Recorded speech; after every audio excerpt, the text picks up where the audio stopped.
జై శ్రీమన్నారాయణ. శ్రీమతే రామానుజాయ నమః.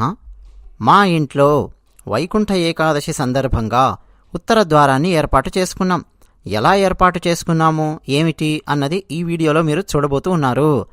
ఉత్తర ద్వారం ఏర్పాటు చేసుకుని ఇంట్లోనే లక్ష్మీనారాయణుల విగ్రహాలు పెట్టి ఉత్తర ద్వారం గుండా వెళ్ళి లక్ష్మీనారాయణుల దర్శనం చేసుకోవడం జరిగింది ఈ వైకుంఠ ఏకాదశి సందర్భంగా. ఎందుకు ఇంట్లో ఏర్పాటు చేసుకోవడం జరిగింది ఇదే వీడియోలో మనం మాట్లాడుకుందాం. మరికొన్ని విషయాలు మనం మాట్లాడుకుందాం.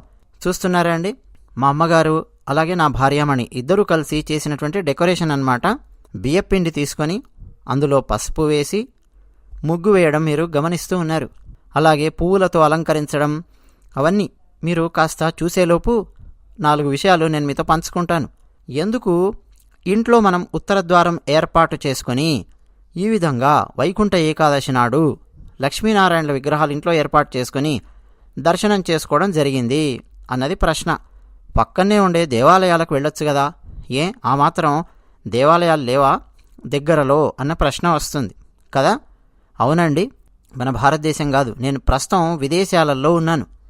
దగ్గరలో ఎక్కడా కూడా శ్రీమన్నారాయణుని దేవాలయం కానీ, వెంకటేశ్వర స్వామి వారి దేవాలయం కానీ, రంగనాథుని దేవాలయం కానీ లేదు.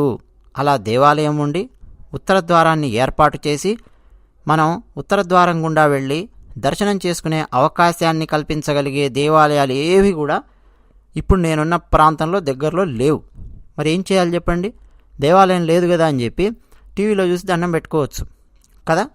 కానీ ఇంట్లో ఏర్పాటు చేసుకోగలిగే అవకాశం ఉంటే ఎందుకు ఏర్పాటు చేసుకోకూడదు అని ఆలోచించి ఈ విధంగా ఏర్పాటు చేయడం జరిగింది. ఇంట్లో చూస్తున్నారు కదా, చాలా అందంగా ఒక ముగ్గు వేసి బియ్యపిండితో ఈ విధంగా పుష్పాలంకరణ చేస్తూ ఉన్నారు. అలాగే విద్యుత్ దీపాలతో, రంగురంగుల విద్యుత్ దీపాలతో అలంకరణ కూడా చేయడం జరిగింది. మన హైదరాబాదులో శంషాబాదులో సమతామూర్తి విగ్రహము అని ఆవిష్కరించారు. చిన్నజీయర స్వామి వారి ఆధ్వర్యంలో కార్యక్రమం జరిగింది. మీ అందరూ చూసే ఉంటారని చెప్పి అనుకుంటూ ఉన్నాను. ప్రధానమంత్రి నరేంద్ర మోడీ గారు, అమిత్ షా గారు హిందీలో ఏం మాట్లాడారో వాళ్ళ ఉపన్యాసాలను పూర్తిగా తెలుగులోకి అనువదించి ఇతిహాసం ఛానల్లో పెట్టడం జరిగింది. ఎంతమందికి గుర్తుందో లేదో నాకు తెలియదు. గుర్తుండకపోతే ఖచ్చితంగా ఆ వీడియోస్ చూడండి. ఈ వీడియో కింద డిస్క్రిప్షన్లో లింక్, పిన్ చేసి పెట్టిన మొట్టమొదటి కామెంట్లో కూడా లింక్ ఇస్తాను. ఏమిటి అంటే అండి, వాళ్ళు చాలా లోతుగా భారతదేశం గురించి అర్థం చేసుకున్నారండి. మోడీ గారు కానీ అమిత్ షా గారు కానీ. వాళ్ళు ఏం మాట్లాడారు అంటే, రామానుజాచార్యుల వారు కేవలం దేవాలయాలకు మాత్రమే వచ్చి దర్శనం చేసుకునే విధానం కాకుండా ఇళ్లల్లో కూడా విగ్రహాలను అంటే అర్చామూర్తులను ఏర్పాటు చేసుకొని, కులాలతో సంబంధం లేదండి, ఏ కులం వాళ్ళైనా సరే, ఏ జాతి వాళ్ళైనా సరే, ఎవరైనా సరే వాళ్ళ ఇళ్లల్లో విగ్రహాలు ఏర్పాటు చేసుకొని ప్రతిరోజు స్నానం చేశాక వచ్చి దేవునికి దండం పెట్టుకోవడము, ఓ తీర్థం, ప్రసాదం, నైవేద్యం ఇవన్నీ ఇంట్లోనే ఏర్పాటు చేసుకోవడము, మన ఇంట్లో పరమాత్మ ఉన్నాడు అన్న భావనతో, పరమాత్మ మీద ఉన్న భక్తి ప్రేమతో ఇంట్లో విగ్రహంలో అంటే అర్చామూర్తిలో పరమాత్మను దర్శిస్తూ ఆ విధంగా మోక్ష సాధనకై కృషి చేయడము. ఈ విషయాన్ని రామానుజాచార్యుల వారు అలవాటు చేశారు. ఏంటేంటో పెద్ద పెద్ద గ్రంథాలున్నాయండి సంస్కృతంలో. మోక్షం అంటే ఏంటో చెప్తూ ఉన్నారు. అవి పాటించాలట, ఇవి పాటించాలట అని సంక్లిష్టంగా ఉన్నటువంటి విషయాలన్నింటినీ సింప్లిఫై చేసి రామానుజాచార్యుల వారు అందరికీ ఆయన పంచడం మొదలుపెట్టారు. ఈ విధంగా ఇంట్లోనే చేసుకోవచ్చును అని చెప్పి. మరి అది ఎలా ఉపయోగపడింది అంటే, ఆ తర్వాత 1000 సంవత్సరాల పాటు భారతదేశం మీద విదేశీ దాడులు, దండయాత్రలు జరిగాయి. చాలా దేవాలయాలను కూల్చిపారేయడం మొదలుపెట్టారు. ఒక భయానకమైన వాతావరణాన్ని చాలా గ్రామాలలో, చాలా ఊళ్ళల్లో సృష్టించారు. ఎవరైనా సరే దేవాలయానికి వెళ్ళి దర్శనం చేసుకున్నారా వాళ్ళని పట్టుకొని చితక్కొట్టడము, చంపడం. కొన్ని ఊళ్ళల్లో దేవాలయాలను ధ్వంసం చేసేసరికి దేవాలయానికి వెళ్ళి నమస్కారం పెట్టుకోలేనటువంటి పరిస్థితి. ఎవరు? భారతీయ సనాతన ధర్మంలో ఉన్నటువంటి వాళ్ళు ఎవ్వరు కూడా దేవాలయాలకు వెళ్ళలేని పరిస్థితి. దేవాలయాలను ధ్వంసం చేస్తుంటే దేవాలయానికి ఎలా వెళతారు? అది పరిస్థితి. అలాంటి సమయంలో రామానుజుల వారు ఏదైతే ఏర్పాటు చేశారో అది ఎంతో కాపాడిందండి. అంటే అరే, మా ఊళ్ళో దేవాలయాన్ని ధ్వంసం చేసేశారే ఈ దుండగులు అన్న బాధ ఒకవైపు ఉన్నప్పటికీ పరమాత్మ మాకు దూరమైపోయాడు అన్న ఆలోచన లేదు. ఎందుకని? ఇంట్లోనే పరమాత్మను వీళ్ళు ఏర్పాటు చేసుకున్నారు. ఇంట్లోనే అర్చామూర్తిని ఏర్పాటు చేసుకున్నారు. ఎలా? కులాలకు అతీతంగా. అంతకుముందు కేవలం కొన్ని కులాలకు సంబంధించిన వాళ్ళు మాత్రమే, లేదు బాగా డబ్బున్నటువంటి వాళ్ళు ఇంట్లో ఏదో ఒక విగ్రహాన్ని ఏర్పాటు చేసుకొని వాళ్ళ ఇంట్లో పూజాధికాలు ఇవన్నీ నిర్వహిస్తూ ఉండేవారు. కానీ రామానుజుల వారు వచ్చిన తర్వాత ఏమయ్యిందంటే, ఏ కులమైనా కానీ ఎవరైనా కానీ ఇళ్లలో విగ్రహం పెట్టుకోవడము, అర్చించడము, పూజించడము వాళ్ళ జీవితంలో ఒక భాగం అయిపోయింది.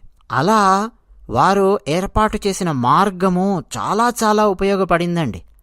అర్థమవుతోంది కదా? ఇప్పుడు చూస్తున్నారా మీరు, నాకు దగ్గరలో వైకుంఠ ఏకాదశి నాడు దర్శనం చేసుకోవడానికి ఉత్తర ద్వారం గుండా వెళ్ళి దర్శనం చేసుకోవడానికి దేవాలయం అంటూ దగ్గరలో లేదు. అలాంటి దేవాలయం అంటూ లేదు. అందువల్ల ఇప్పుడు ఏం చేశాము, ఇంట్లోనే ఉత్తర ద్వారాన్ని ఈ విధంగా ఏర్పాటు చేసుకోవడం జరిగింది. చూస్తున్నారు కదండి. మా ఇంట్లో ఉన్న వంటగదికి 2 ద్వారాలుంటాయి. ఒకటి తూర్పు ద్వారము, 2 ఉత్తరం ద్వారం ఉంటాయి. ఉత్తరం వైపున్న ద్వారాన్ని ఈ విధంగా డెకరేట్ చేయడం జరిగింది. ఇలా చక్కటి తోరణం కట్టి పువ్వులతో అలంకరించి దీన్నే ఉత్తర ద్వారంగా భావించి దీని గుండా లోపలికి వెళ్ళి లక్ష్మీనారాయణుల్ని దర్శనం చేసుకోవడం జరుగుతుంది. ఇప్పుడు ఆలోచించండి, దేశంగాని దేశంలో నేను ఉన్నప్పటికీ మా ఇంట్లో నేను ఉత్తర ద్వారం ఏర్పాటు చేసుకుని లక్ష్మీనారాయణుల విగ్రహాలను ఏర్పాటు చేసుకుని నేను దర్శనం చేసుకోవడాన్ని ఎవరైనా అడ్డుకోగలిగారా? ఎవరు అడ్డుకోలేరు, ఎవరు ఆపలేరు. అంతే కదా?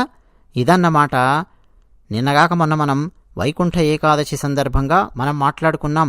దేవాలయాలలో ఉత్తర ద్వారం ఉంటుంది, మనం వెళ్ళి దర్శనం చేసుకోలేకపోతే ఇంట్లోనే ఏర్పాటు చేసుకోవడానికి మీకు వీలును బట్టి ప్రయత్నం చేయండి అని నేను చెప్పాను. ఇదిగో పాటించడం జరిగింది. మరి ఉత్తర ద్వారం గుండా లోపలికి వెళ్ళి లక్ష్మీనారాయణులను చూద్దామా? పరమాత్మన్ పరం బ్రహ్మ పరాత్పర జగత్పర జ్ఞానానంద జ్ఞానమూర్తే సర్వజ్ఞ అచింత్య విగ్రహ నిత్యానంద నిరాకార సంసార ఉదధితారక సత్యలోకాదిలోకస్థా త్వత్స్వరూపం కదాచన న జానంతి జనా లోకే సంసార వశవర్తినః కోటి కోటి సహస్రేణ జన్మనా కృపయా చ తే సంసార సాగరాత్ పారం ప్రాప్తా త్వాం శరణం గతౌ ప్రార్థయావ విశాలాక్ష ప్రార్థనాం సఫలాం కురు త్వయా విగ్రహ్య చ ఆవాం యత్ ప్రాప్తౌ స్వః శ్రీపతే పదం బ్రహ్మాదయోపి త్వల్లోక సదృశం రత్నమందిరం కల్పయిత్వా త్వదర్చాయాం ఏకాదశి ఉత్సవం చరేత్ తదా పశ్యంతి ఏ త్వాం తు నమస్యంతి చ ఏ జనాః ఉత్తరద్వారమార్గేణ ప్రవిశంతి చ ఏ హరే తే వైకుంఠం ఇమం ప్రాప్య మోదంతాం నిత్యసూరివత్. జై శ్రీమన్నారాయణ, జై శ్రీమన్నారాయణ, జై శ్రీమన్నారాయణ, జై శ్రీమన్నారాయణ. ఇలా మనము లోపలికి ప్రవేశించామండి. చూస్తున్నారు కదా, లక్ష్మీనారాయణుల విగ్రహాలు ఈ విధంగా ఏర్పాటు చేయడం జరిగింది. పక్కన దీపాలు, పుష్పాలు మీకు కనిపిస్తూ ఉన్నాయి. లక్ష్మీనారాయణుల పక్కన పుష్పాలు మీకు కనిపిస్తూ ఉన్నాయి. అవన్నీ కృత్రిమమైన పుష్పాలు కావు. ఆ ప్లేట్లో కనిపిస్తున్న పుష్పాలు నిజమైన పుష్పాలు. అవన్నీ కూడా కింద చిన్ని కృష్ణుడిని కూడా ఏర్పాటు చేశారు మా అమ్మగారు. ఇలా దీపకాంతులు ఇవన్నీ నా భార్యామణి అలంకరించింది. ఆ వెనక కూడా శ్రీకృష్ణుడు కనిపిస్తూ ఉన్నాడు. ఈరోజు నైవేద్యం పెట్టడానికి తీసుకొచ్చినటువంటి ఫలాలు. ఈరోజు భగవద్గీత ఒక పారాయణం అధ్యయనం చేయడం జరుగుతుంది. అలాగే విష్ణు సహస్రనామాలు అధ్యయనం చేయడం జరుగుతుంది. అందరం కలిసి చదువుతాము ఇంట్లో. అలాగే పైన శ్రీరంగనాథుడు చూస్తున్నారండి. శ్రీరంగంలో రంగనాథస్వామి వారు ఇలా ఉంటారు. రంగనాథస్వామి వారి పాదాల దగ్గర మీరు గమనించండి, పైన ఫోటోలో రంగనాయకి అమ్మవారు శ్రీరంగంలో అలా ఉంటారు. శ్రీరంగంలో ఉన్నటువంటి ఫోటో అన్నమాట ఇది. ఉత్సవ విగ్రహాలు అవన్నీ కూడా కనిపిస్తున్నాయి. చక్రతాళ్వార్ అంటే సుదర్శన చక్రం ఎడం వైపు కింద కనిపిస్తోంది. ఇవన్నీ కూడా కొన్ని ఫోటోలు, విగ్రహాలు ఈ విధంగా ఏర్పాటు చేయడం జరిగింది. ఈసారి వైకుంఠ ఏకాదశి ఈ విధంగా గడిచింది. ఇంట్లో ఉపవాసాలు, హరినామస్మరణ ఇవన్నీ చేస్తూ ఈ విధంగా గడిపాము. జై శ్రీమన్నారాయణ. ఈ వీడియో సంపూర్ణంగా ఎవరైతే వీక్షించారో వాళ్ళందరికీ ప్రత్యేకమైన ధన్యవాదాలు చెప్తూ ఉన్నాను. జై శ్రీమన్నారాయణ.